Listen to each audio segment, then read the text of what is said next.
শুভ দুপুর প্রিয় দর্শক, আপনাদের সকলকে সাদর আমন্ত্রণ জানাচ্ছি চ্যানেলের পর্দায় ফ্রেশ প্রিমিয়াম ডে তারকাকথনের আজকের পর্বে। দর্শক, ঈদের আনন্দ শেষ, এবার নতুন করে নতুন নতুন আয়োজন নিয়ে আনন্দ করবার পালা।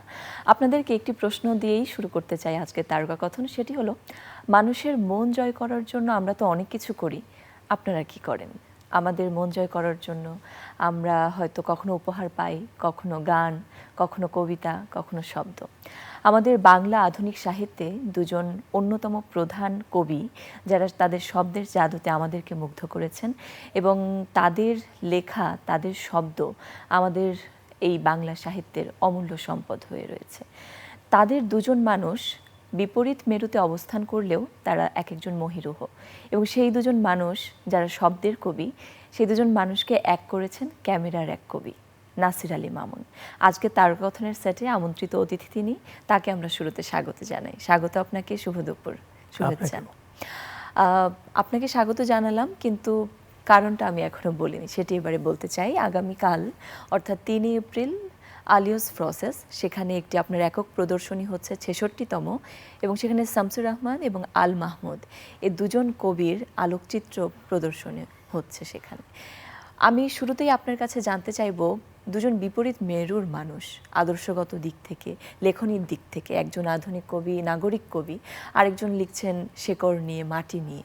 এই দুজন কবিকে এক করে ছবি তোলা, তাদের সঙ্গে কাজ করা কেমন ছিল? এটা আসলে ছিল প্রায় দুঃসাধ্য। হ্যাঁ, যদিও আমার সঙ্গে তাদের দুইজনের সম্পর্ক ছিল এবং বেশ গভীর সম্পর্ক, শামসুর রহমান, আল মাহমুদ দুইজনের সঙ্গেই। কিন্তু যখন সাক্ষাৎকারের কথা তাদেরকে বললাম যে আপনাদের দুইজনকে একসাথে করে সাক্ষাৎকার নিব, তখন কিন্তু দুইজন তো দুই দিকে থাকে। শামসুর রহমান থাকেন 3 বাই 1 শ্যামলী, আল মাহমুদ থাকতেন গুলশান 2 নম্বরে। প্রত্যেকে কিন্তু রাজি হয়ে যেতেন, হ্যাঁ হ্যাঁ অসুবিধা নেই। কিন্তু যেদিন সাক্ষাৎকারের তারিখ ঠিক করতাম, তার আগে তারা বলতো না আমার এই আছে, এই আছে, অ্যাভয়েড করতো নানা দিক থেকে। এইটা আমি বুঝতে পারতাম যে একজন আরেকজনের কাছ থেকে দূরে থাকতে চাইছে। একটা জিনিস লক্ষ্য করবেন যে তারা দুজনই একই শহরে থাকতেন, প্রায় একই সময় কিন্তু তারা লেখা শুরু করেছিলেন, আল মাহমুদ এবং শামসুর রহমান। কিন্তু তাদের সবসময় একটা দূরত্ব ছিল। এই দূরত্বটা দূর করবার জন্য এবং তরুণ প্রজন্মের কাছে তাদের এত গল্প যে কী কারণে তারা বিচ্ছিন্ন। কোনো কোনো সময় আমাদেরও মন খারাপ হতো যে আমাদের সময়ের দুই প্রধান কবি, কিংবদন্তি তুল্য দুই কবি, তারা এরকম কেন বিচ্ছিন্ন। সেই জন্য আমি চেয়েছিলাম যে একটা সাক্ষাৎকার হোক। শেষ পর্যন্ত সে সাক্ষাৎকারটা নিতে আমি পেরেছিলাম। সাক্ষাৎকার নিতে পেরেছেন, তাদের একসঙ্গে ছবিও তুলেছেন আপনি, এবং 4 বছর অপেক্ষা করার পর। এবং সেই ছবিগুলো প্রিয় দর্শক আপনারা আগামীকাল দেখতে পাবেন আলিয়স প্রসেস। সেখানে আপনারা তাদের বিভিন্ন ধরনের ছবি দেখতে পাবেন নাসির আলী মামুনের ক্যামেরায়। 66তম এই আপনার একক প্রদর্শনীটির নাম আপনি দিয়েছেন সিম্পোজিয়াম লাইফ অফ পোয়েট্রি। এই নামটা দেওয়ার পেছনে আপনার দর্শনটা কি? প্রথমত ফটোজিয়াম। ফটোজিয়াম হলো ইমেজ বেসড একটা মিউজিয়াম, যেটা আমার কল্পনার মধ্যে রয়েছে। 21 বছর যাবৎ বলে যাচ্ছি ফটোজিয়াম, অর্থাৎ ফটোগ্রাফির একটা মিউজিয়াম। এই বাংলাদেশে এই যে দৃশ্যশিল্প, ফটোগ্রাফি, এই যে এত বছর কাজ করলাম, 54-55 বছর, বিভিন্ন ক্ষেত্রে বিশিষ্টজন এবং তারা সবাই মহাতারকা, তাদের সমস্ত ছবি, শুধু ছবি নয়, তাদের হাতের লেখা চিঠি, পাণ্ডুলিপি, ডায়েরি, এবং তাদের অডিও ভিডিওর একটা কালেকশন আমার নিজেরই রয়েছে। আমি এগুলো করেছি, এবং যারা ছবি আঁকেন না, লেখক, কবি, তাদের দিয়ে ছবি আঁকিয়েছি। এই সবের একটা মিউজিয়াম আমি করতে চাই, ফটোজিয়াম। সেই জন্য প্রদর্শনীর একটি অংশের নাম হলো ফটোজিয়াম, এবং কবিতার জীবন, সেটা ইংরেজিতে দিয়েছে লাইফ অফ পোয়েট্রি। দারুণ দারুণ। এবং সেখানে আমরা দেখছি, সেখানে আমাদের অনেক গুণীজনরা যাবেন প্রদর্শনীতে, অনেক মানুষ যাবেন প্রত্যাশা করছি। দুজন মানুষকে আপনি এক করেছেন, সাক্ষাৎকার নিয়েছেন, আপনার পাশে একটি বই রাখা আমরা দেখতে পাচ্ছি, শামসুর রহমান এবং আল মাহমুদ, সাক্ষাৎ ও তফাৎ। তফাৎ ও সাক্ষাৎ। এই বইটা দেখলেই বোঝা যায় যে বিপরীতে দাঁড়ানো। এটা কলকাতায় তোলা 1985 সালের জানুয়ারি মাসে। আচ্ছা। আর দুই কবি তখনও কথা বলতেন না। আমরা একই অনুষ্ঠানে গিয়েছিলাম কলকাতায়, আমন্ত্রিত হয়ে। আমিও এই কবিদের সঙ্গে ছিলাম, আরও অনেকে ছিলেন। তখন দেখলাম যে দুইজন দূরে দূরে থাকেন, এবং কলকাতায় দুইজনই পপুলার। আল মাহমুদও খুব পপুলার, শামসুর রহমান জনপ্রিয়, এবং তাদের বন্ধু সুনীল শক্তি এবং আরও অন্যান্য কবি, তারাও একটু অন্যরকম একটা অস্বস্তিকর পরিস্থিতির মধ্যে, কারণ দুইজন দূরে দূরে থাকেন। এটা কি মানে দুজনের কারণে নাকি বাকি দুজনের সাথেও একটা অন্যরকম না, দূরত্ব ছিল? বাংলাদেশ থেকেই আল আচ্ছা। মাহমুদ শামসুর রহমান যখন অনেক ফেমাস, তাদের বই বেরিয়েছে, বাংলা একাডেমি পুরস্কার পেয়েছে, জনপ্রিয় হয়েছে, একদম। ঈর্ষণীয় জনপ্রিয়তার অধিকারী, তখন ধীরে ধীরে ধীরে ধীরে তারা বিচ্ছিন্ন হয়ে যায়। এবং কবিদের মধ্যে, লেখকদের মধ্যে তৎকালীন সময়ে একটা গোষ্ঠী ছিল শামসুর রহমানের পক্ষে, আচ্ছা। একটা ক্ষুদ্র গোষ্ঠী ছিল আল মাহমুদের পক্ষে। তো তারাই আসলে এই বিচ্ছিন্ন এই পরিস্থিতিটা তৈরি করেছিলেন। আমার মনে হয় যে দুই কবির কোনো এইদিকে তাদের আসলে ভূমিকা ছিল না। কারণ আমি যখন এই বইটার জন্য সাক্ষাৎকার নিচ্ছিলাম, তখন তারা বলেছিলেন যে আমরা তো আসলে দূরে থাকতে চাইনি। তো আমি নানান রকম প্রশ্ন করেছি এই বইয়ের মধ্যে, রাজনীতি নিয়ে, ধর্ম নিয়ে, সংস্কৃতি নিয়ে, এবং দুই বাংলার ভাষা নিয়ে, কবিতা নিয়ে, কবিতা কি, নানান রকম আলোচনা আছে যেগুলো তাদের আত্মজীবনীতে নাই। এই বইটি বের হওয়ার আগে কিন্তু শামসুর রহমানের আত্মজীবনী বেরিয়েছে, কালোর ধুলোয় লেখা। আর একটা আল মাহমুদের আত্মজীবনী বেরিয়েছিল আরো আগে, যেভাবে বেড়ে উঠি, অনেক আগে। ওই বইয়ের মধ্যে তারা যা লেখেন নাই সেই বিষয়গুলিকে আমি তুলে নিয়ে আসছি, সত্যিকারের গল্প যেগুলি আমি জানতাম, যেহেতু আমার সাথে তারা দুই কবির পরিবারের সঙ্গেও যোগাযোগ আমার ছিল, তাদের সন্তানদের সঙ্গে, এমনকি নাতিদের সঙ্গে, নাতিদের সঙ্গে গভীর একটা ঘনিষ্ঠতা আপনার গভীর সঙ্গে। একটা ঘনিষ্ঠতা। সেক্ষেত্রে কবি হিসেবে তারা তো অনবদ্য দুজনেই। দুজনেই বড় কবি। তিনি একজন সাংবাদিক, কবি, অসংখ্য রকম সাহিত্যিক পদচারণা তার লেখা কবিতা আমাদেরকে মুগ্ধ তো করেছেই, একই সাথে এখনো অনেক বেশি প্রাসঙ্গিক। বর্ণমালা, আমার দুঃখিনী বর্ণমালা, কিংবা তোমাকে পাওয়ার জন্য হে স্বাধীনতা। তার তো লেখক সত্তা বা কবি সত্তা আছেই, কিন্তু আপনি যেহেতু ঘনিষ্ঠভাবে তাদের সঙ্গে মিশেছেন, কবি সত্তার বাইরের যে মানুষটা, সেই মানুষটাকে আবিষ্কার করার বিষয়টি কীরকম ছিল? আপনি দেখেন যে কথা বললেন শামসুর রহমান সম্পর্কে, এইরকম গ্ল্যামারাস কবি বাংলা সাহিত্যে রবীন্দ্রনাথের পরে আর কিন্তু একটিও নাই।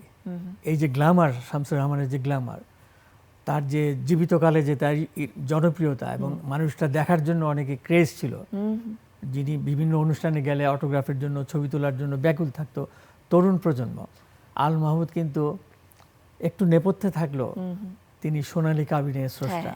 এই সোনালী কাবিনের প্রতি এই বইটি বিশেষ করে, এবং আরো অনেক বইয়ের প্রতি তুমুল আসলে আলোচনা, যে এরকম বাংলাদেশের একজন কবি, এবং পশ্চিমবাংলাও সাংঘাতিক জনপ্রিয় আল মাহমুদ, শামসুর রহমান অফকোর্স। এই দুইজনকে এক করা দুঃসাধ্য ছিল। যেদিন এক করলাম 31শে অক্টোবর 2004 সাল, রোজার দিন ছিল।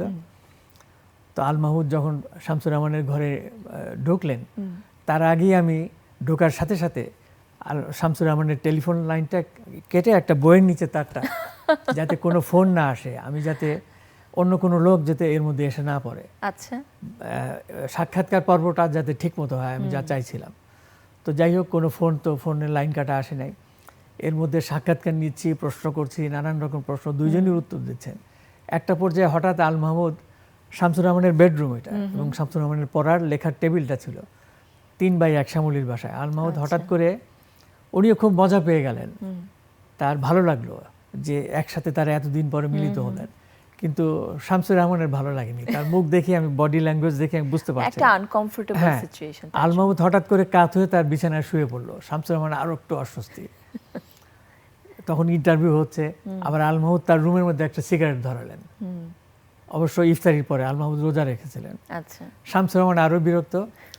সাক্ষাৎকার চলছে এরকম প্রায় 3.5 ঘন্টার মতো, দুই কবির একসাথে। হ্যাঁ, তারপরে এক সময় শামসুর রহমান বললেন, তখন আল মাহমুদ নামাজ পড়ছিলেন ওই ঘরে, ওই শামসুর রহমানের ঘরে দাঁড়িয়ে। আচ্ছা, তখন রহমান ভাই আমাকে আস্তে ডেকে বললেন যে এই মালটাকে নিয়ে যাও। এরকম 2বার তিনি বলেছেন। আল মাহমুদ কিন্তু শোনেন নাই।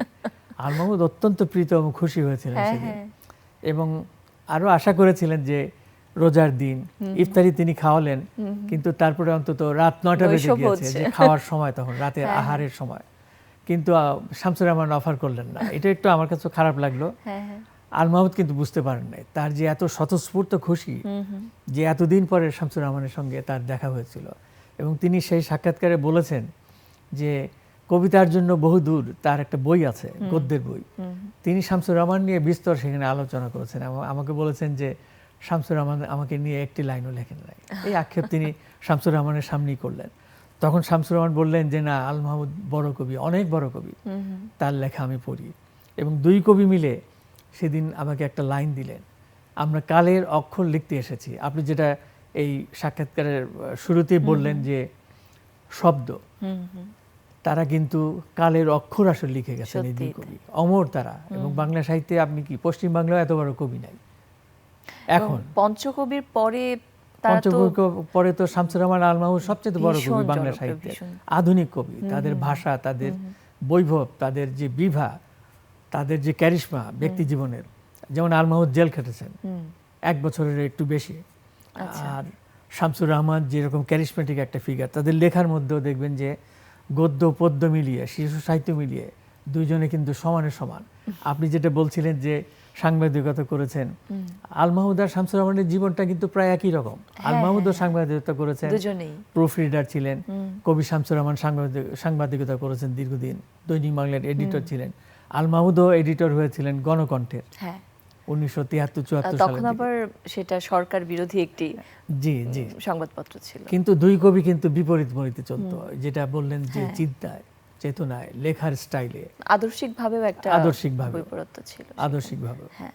তো তাদের নিয়ে এত লম্বা সময় আপনি ইন্টারভিউ নিয়েছেন, তাদের ছবি তুলেছেন, একসাথে দাঁড় করিয়ে দুজনে। যেটা বললাম যে ইন্টারভিউ শুরু করেছিলাম 29 অক্টোবর 2004, শেষ করেছিলাম 2005 সালের জানুয়ারি মাসে 16 তারিখ। লম্বা সময় ধরে, এই সময় অনেকগুলো ইন্টারভিউ, দুইজনকে এক করে করলাম, তারপরে দুইজনের আলাদা আলাদা ইন্টারভিউ। এবং একই দিনে ওই যে ঈদের দিন আসলো, তার পরের মাসে রোজা ছিল অক্টোবরে, তখন শামসুর রহমানের বাসায় ঈদের দিনে গেলাম, ওই একই দিনে আল মাহমুদের বাসায় গেলাম।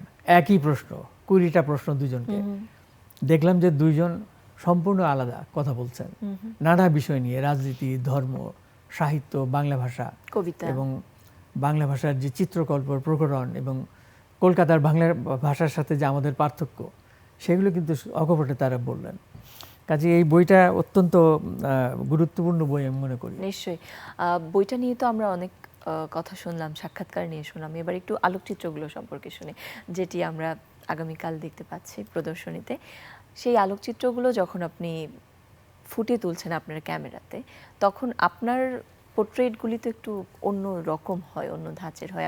এই যুগে এসেও আপনি সাদা কালোর প্রতি বিশেষভাবে জোর দেন, পোর্ট্রেট ফটোগ্রাফিতে জোর দেন, এবং আপনার ফটোগ্রাফির প্যাটার্নটাই একেবারে আলাদা, যেখানে দেখা যায় শুধুমাত্র সেই ব্যক্তি না, সেখানে তার দর্শন কিংবা তার যে একটা আত্মার যে চিত্ররূপ, সেটি আমরা দেখি। তো সেটা কতটুকু চ্যালেঞ্জিং ছিল, কেমন ছিল? এইটা আসলে চ্যালেঞ্জিং ছিল, কিন্তু যেহেতু দীর্ঘদিন আমি তাদের সঙ্গে কাজ করেছি, তাদের ভেতরটা আমি জানতাম। আর আমার একটা রাডারের মতো আছে, আমি মানুষের চোখ দিয়ে তাদের ভেতরে চলে যায়, অন্তরে চলে যায়। অন্তরে যে খোলা প্রান্তর, যে তার যে ভূগোল, ওটার মধ্যে আমি ঘুরতে পারলে তাকে আমি বুঝতে পারি। এবং ক্যামেরার সামনে আমি ম্যাচ করে ফেলি। আল মাহমুদ শামসুর রহমানের সঙ্গে বন্ধুত্বপূর্ণ সম্পর্কের কারণে তারা আমার ক্যামেরার সামনে অনেকটা সমর্পণ করতেন নিজেদের। এবং আমি যা চাইতাম, আমি মুখে না বললেও তারা বুঝতে পারতো যে এই ক্যামেরা শিল্পী কী চায়, সেই মুহূর্তে তারা দান করতেন। এবং কবি শামসুর রহমান আমাকে একটি বই উৎসর্গ করেছিলেন 2004 সালে, গোরস্তানে কোকিলের করুণ আহ্বান। সেই কবিতার বইটি লিখেছিলেন তিনি ক্যামেরার কবি নাসরিল মামুনকে। আবার 2011 সালে আল মাহমুদ কৃত দাসীর হাসি, তার একটি ছোট্ট উপন্যাস, একই কথা বলে আমাকে উৎসর্গ করেছিলেন এই দুই কবি। এগুলো তো জাতীয় পুরস্কারের মতো বিরাট ব্যাপার। কাজেই এই দুই কবির সঙ্গে আমার আসলে যুগলবন্দি হয়েছিল বিভিন্নভাবে, বিভিন্ন সময়। আমি যা চাইতাম সেই মুহূর্তে দান করতে। এবং দুই কবির সঙ্গে কলকাতায় আমি যাই, আরও বিভিন্ন অনুষ্ঠানে যাওয়ার সুযোগ হয়েছিল। আর তার বাসায় যখন গেলাম, তখন তো অনেক ছবি দুজনের একসাথে তুললাম, অন্তরঙ্গ মুহূর্ত। আর মুহূর্ত দিতে শামসুর রহমান আল মাহমুদ ছিলেন অত্যন্ত দক্ষ। মানে তারা বুঝতে পারতো যে ক্যামেরাম্যান কী চায়। আমি যখন প্রথম ফটোগ্রাফি শুরু করেছিলাম 72 সালে, পোর্ট্রেট ফটোগ্রাফি বাংলাদেশে, তখন কিন্তু দুই কবির একজনও আমাকে পাত্তা দিত না, এবং আরও অনেকেই দিত না। শুধু তারা না, ধীরে ধীরে গভীর সম্পর্ক হয়ে যায়। তারা বুঝতে পারে যে কবিতার মতোই কোনো একটা দিক, আপনি যেটা বললেন যে আলো ছায়া, আলো আধার, ব্ল্যাক অ্যান্ড হোয়াইট, এই দুইটাতে যখন আপনি খেলা করবেন, তখন কিন্তু মানুষ তাকিয়ে থাকবে। যেহেতু পরিবেশ, প্রকৃতি, সমস্ত জায়গায় কিন্তু বহু কালার, রং, এই দুইটার রং নিয়ে যখন খেলবেন, তখন আপনি সত্যিকারের কিন্তু এসেন্স, বিউটি এবং তার যে ভেতরটা আপনি প্রকাশ করতে পারবেন। এবং মানুষ কিন্তু স্থির হয়ে দেখবে, অস্থির হয়ে দেখবে তো অবশ্যই। এবং আগামীকালকে যে প্রদর্শনী হবে, যদি কেউ যায় দর্শক, আমি আহ্বান করি দর্শকদের, আমন্ত্রণ জানাই, অনেক ছবি দেখে তারা অবাক হয়ে যাবে যে কি করে এই ছবি তুললাম আমি দুই কবির। যে দুই কবির একসঙ্গে অনেক ছবি তোলা। প্রাইভেট মোমেন্টের ছবি আমাকে তুলতে দিয়েছেন, আচ্ছা। সেইসব ছবি আমি কিছু রেখেছি এখানে। তো সেক্ষেত্রে দুইজন যেহেতু দুই মেরুর, তাদেরকে এক করা এবং তাদের ছবি তোলা, যেরকম আপনি বললেন যে যখন আল মাহমুদ কবি শামসুর রহমানের বাসায় আসলেন, সেখানে শামসুর রহমান খুব একটা ইজি ছিলেন না, বা দুজনের মধ্যে একটা কোল্ড একটা বিহেভিয়ার ছিল। তো সেখানে দুইজনকে ম্যানেজ করাও তো অনেক বেশি টাফ ছিল। আপনি আল মাহমুদকে রাজি করলেন কিভাবে শামসুর রহমানের বাসায় আসা, বা সেখানে বসে দুজনের এর আগেও কয়েকবার আল মাহমুদ রাজি হয়েছিলেন, আচ্ছা, এবং শামসুর রহমানও রাজি হয়েছিলেন যে তারা একসাথে বসবেন। কিন্তু পরে যখন তারিখ ঠিক করতে যাই তখন দেখি দুইজন বেঁকে বসেন। আচ্ছা, কিন্তু শেষ পর্যন্ত রাজি হলেন। আল মাহমুদকে তার গুলশানের বাসা থেকে সিএনজিতে করে আমি শামসুর রহমানের বাসায় নিয়ে আসলাম। শামসুর রহমান মনে ভেবেছিলেন যে আমি এই কাজটা করতে পারবো না, হয়তো আল মাহমুদ আসবেন না। আল মাহমুদকে উনি দেখে একদম হতভম্ব হয়ে গেলেন শামসুর রহমান। হ্যাঁ, এবং শামসুর রহমানের মুখের ল্যাঙ্গুয়েজটা আমি বুঝিয়ে, দেখেন একটা ছবি, এটা যদিও ব্ল্যাক অ্যান্ড হোয়াইট ছোট্ট ছবি, এই যে প্রথম তার ঘরে ঢোকার সঙ্গে সঙ্গে শামসুর রহমানের ঘরে শামসুর রহমানের মুখটা কেমন যেন একটু অন্যরকম ফ্যাকাশে হয়ে যায়। আল মাহমুদ কিন্তু তার এই বডি ল্যাঙ্গুয়েজ বুঝতে পারেন নাই। আচ্ছা, এই যে এত বড় কবি আল মাহমুদ, মানুষের জীবন পাঠ করতে পারেন, এবং বাংলাদেশের নদ নদী, তিনি অহংকার করে বলতেন যে বাংলাদেশে এমন কোনো নদী নাই যেই নদীতে আল মাহমুদ সাঁতার কাটে নাই। যে এই কথা বলতে পারে সে তার তো পুরো স্ক্যানের মধ্যেই বাংলাদেশ মানুষ সহ। কিন্তু শামসুর রহমানের ওই দিন ওই মুহূর্তে মুখের যে রিয়াকশন আল মাহমুদ বুঝতে পারে নাই, কারণ এত খুশি সে। শামসুর রহমানের সাথে একসাথে ইন্টারভিউ হবে, ছবি তোলা হবে। আমার মনে হচ্ছে যে আসলে আল মাহমুদ তিনিও শামসুর রহমানের অনেক বড় একজন ভক্ত ছিলেন। দুজনের সাথেই তো আপনার ঘনিষ্ঠতা, যখন দুজনের সাথে আবার নিবিড়ভাবে আপনি মিশছেন বা কাজ করছেন, তখন একজন আরেকজনকে নিয়ে মানে একটা ঈর্ষা ব্যাপারটা ছিল না? কিংবা বলতেন না যে আপনি তার সাথে কাজ করছেন, আমার সাথে কেন, বা এই ধরনের কোনো কনফ্লিক্ট ছিল কিনা? আমি যখন তরুণদের মধ্যে এটা খুব বেশি হতো, যার জন্য আমি এই সাক্ষাৎকারটা নিতে আমি আগ্রহী ছিলাম। আচ্ছা, যখন আল মাহমুদের কাছে যেতাম, শামসুর রহমানের ভক্তরাও তখন অন্যরকম চোখে দেখতো। এবং শামসুর রহমানের কাছে গেলে এবং দুই কবিও একটু মানে মনে মনে একটু রাগ হতো আর কি। আচ্ছা, এটা বোঝা যেত, অনেক সময় বলতো তারা। কিন্তু আসলে কোন স্বার্থে আপনাকে দুজনেই আপন করে নিয়েছিল? এই স্বার্থটা এরকম যে তাদের সঙ্গে ব্যক্তিগত সম্পর্ক, এবং আমি দুই কবিকেই মহান কবি হিসাবে দেখতাম, এখনো দেখি সমানভাবে। তাহলে তাদের ভক্ত যারা ছিলেন তাদের রোশানলেও আপনি বেশ পড়েছিলেন সেই সময়? এই বইটি ছাপা হওয়ার পরে হ্যাঁ, হ্যাঁ, তরুণ কবি কয়েকজন আল মাহমুদকে বলেছে যে আপনার সাক্ষাৎকারে যে বইটি নাসরিল মামুন করেছে সেই বইটিতে সে শামসুর রহমানের স্পেস বেশি দিয়েছে, আপনাকে সে পাশ কাটিয়ে আপনাকে মানে আপনার জায়গাটা ছোট দিয়েছে। আল মাহমুদের বাসায় আমি বই নিয়ে গেলাম, তার কয়েকদিন পরেই বই ছাপা হওয়ার। তখন সে খুব রাগ, হ্যাঁ তুমি শামসুর রহমানের ঘেটু, বইটার মধ্যে তুমি শামসুর রহমানের স্পেস দিয়েছো, আমাকে তুমি একটু দূরে সরিয়ে রেখেছো। তখন আমি বললাম যে পৃষ্ঠা গোনেন আপনি তো কথা বেশি বলেছেন, আপনার কথাই বেশি আছে। আচ্ছা, সে বইটা পড়ার পরে আমাকে পরে ডাকলেন যে হ্যাঁ, বাংলা সাহিত্যে তুমি একটা বড় কাজ করেছো।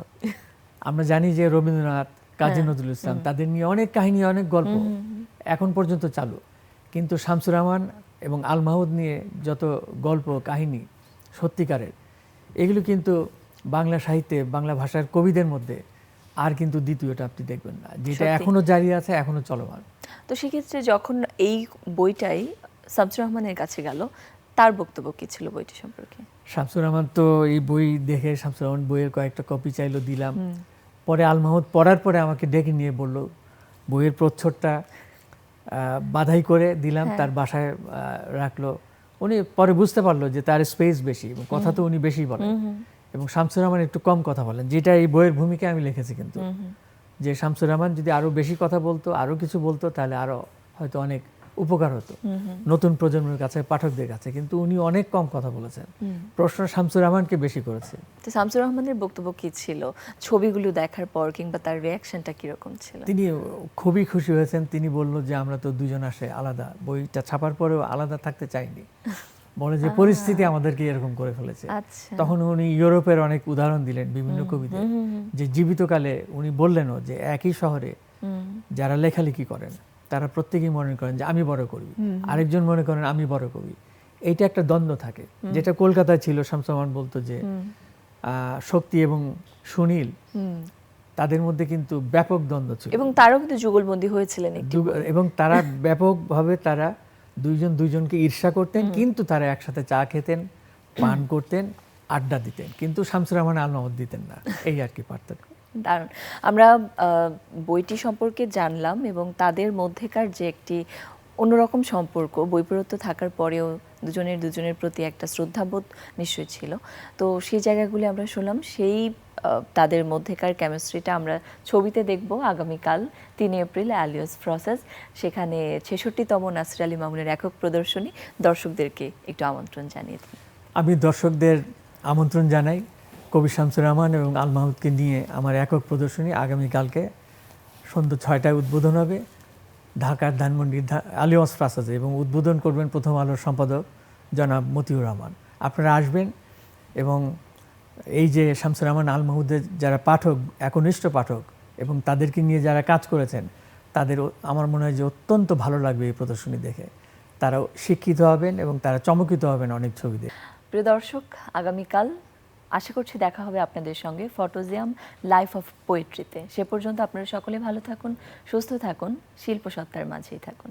সবার কাছ থেকে বিদায় নিচ্ছি আজ।